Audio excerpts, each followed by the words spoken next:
¿Cuál fue el papel del actual presidente Pedro Pablo Kuczynski en el tema de la carretera interoceánica, cuyo contrato se firmó en agosto del 2005 en el gobierno de Alejandro Toledo cuando él era ministro de Economía?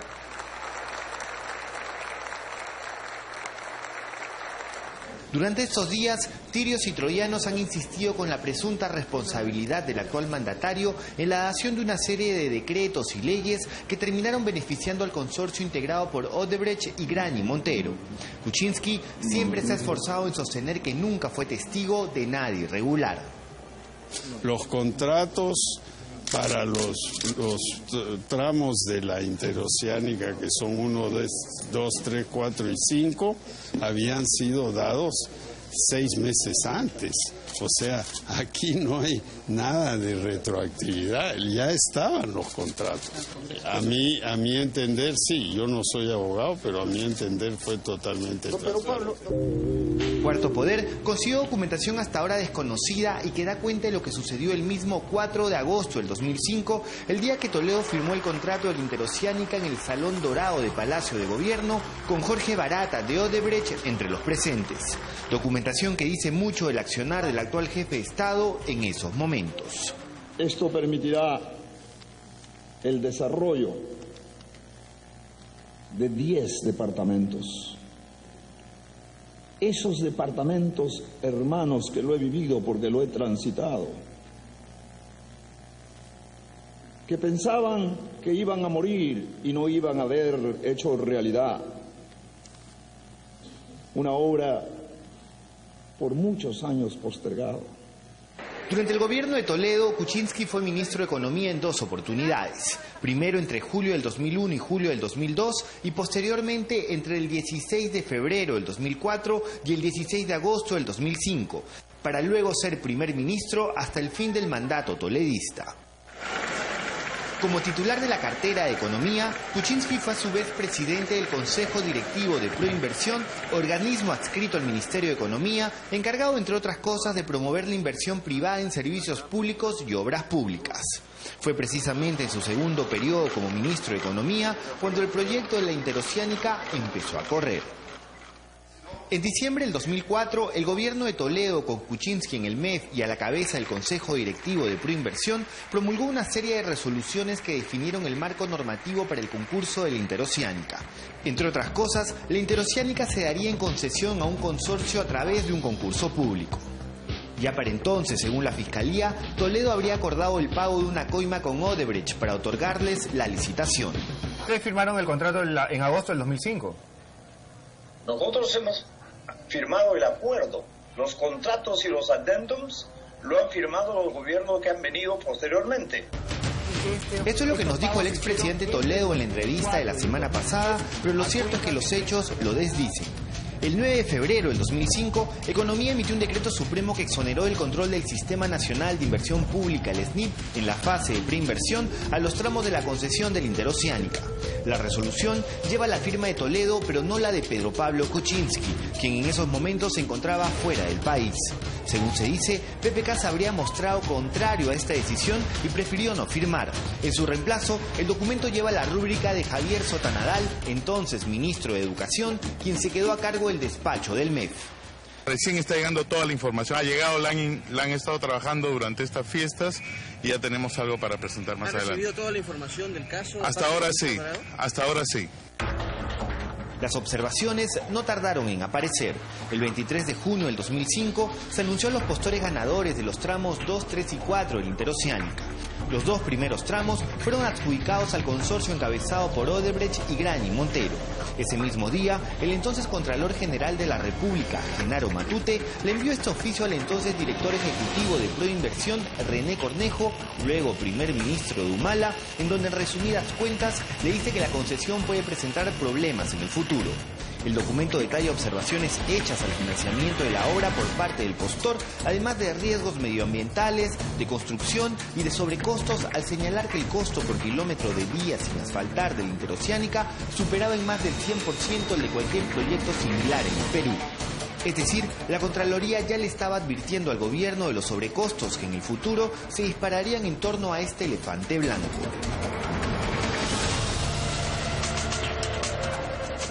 Entonces, se suceden una serie de reuniones entre funcionarios de Proinversión, del MEF y de la Contraloría sin que las observaciones sean levantadas. A través de este documento, la Contraloría solo deja constancia que la nueva información proporcionada serviría para acciones de control futuras.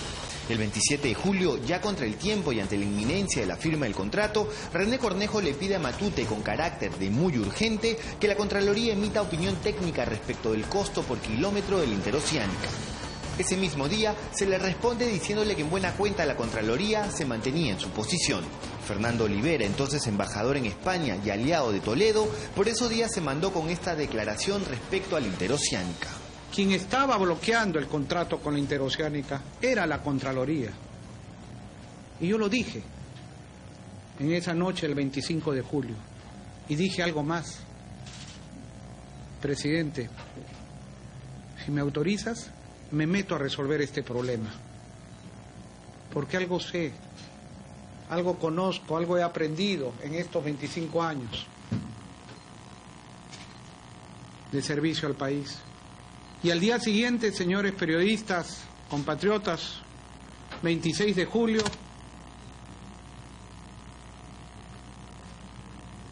llamé al mediodía al Contralor Matute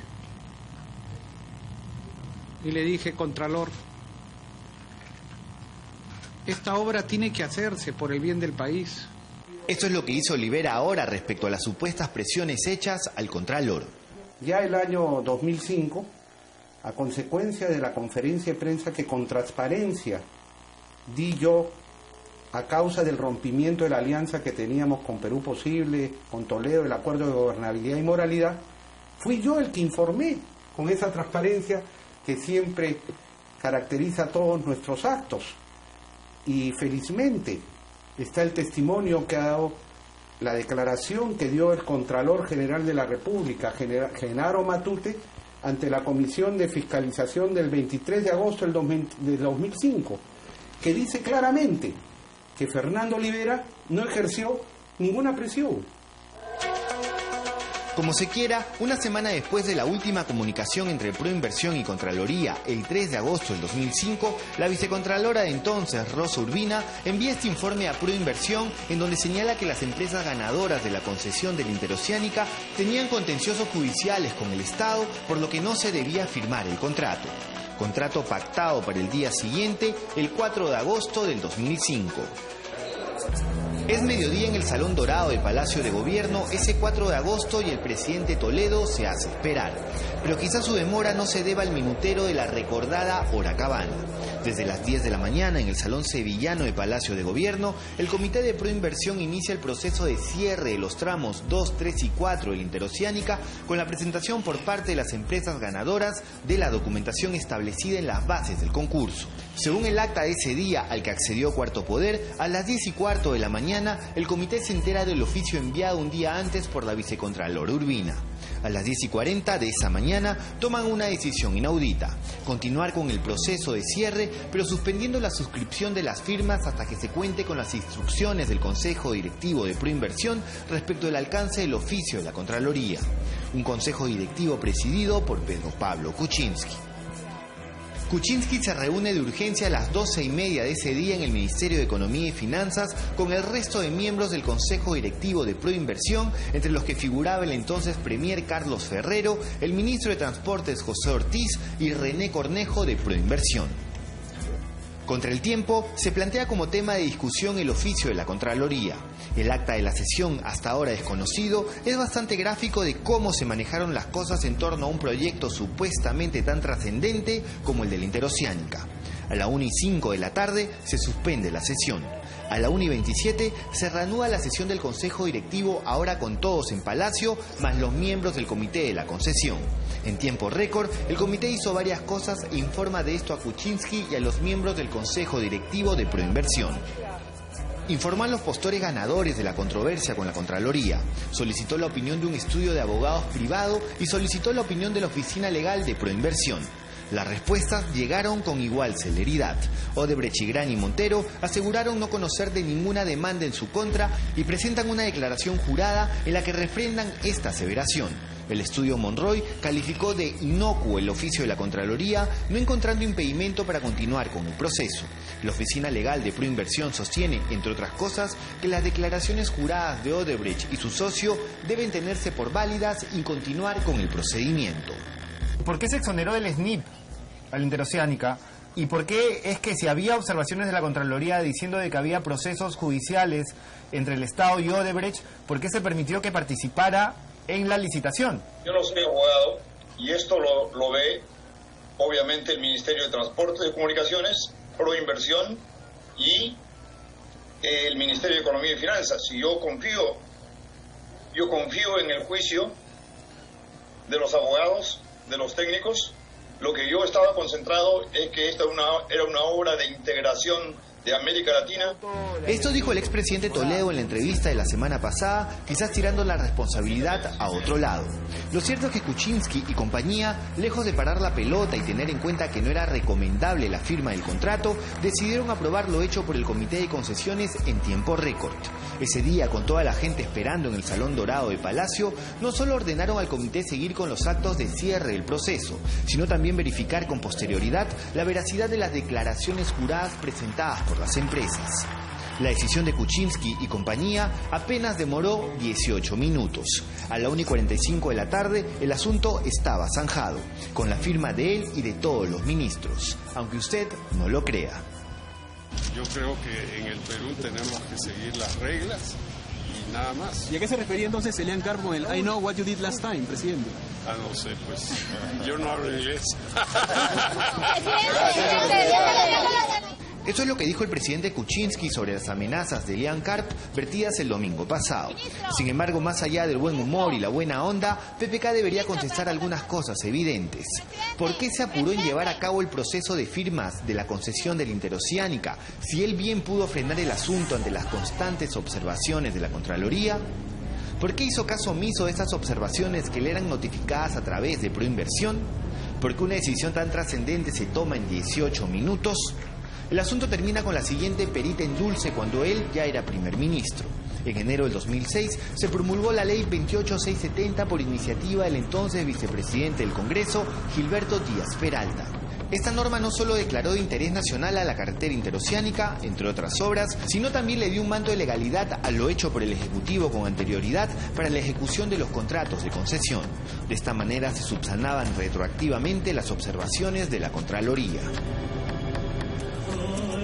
Buscamos insistentemente la versión del jefe de Estado en este tema. Sus voceros dijeron que no harían ninguna declaración al respecto y señalaron que en ese momento primaron decisiones políticas para concretar el proyecto de la Interoceánica.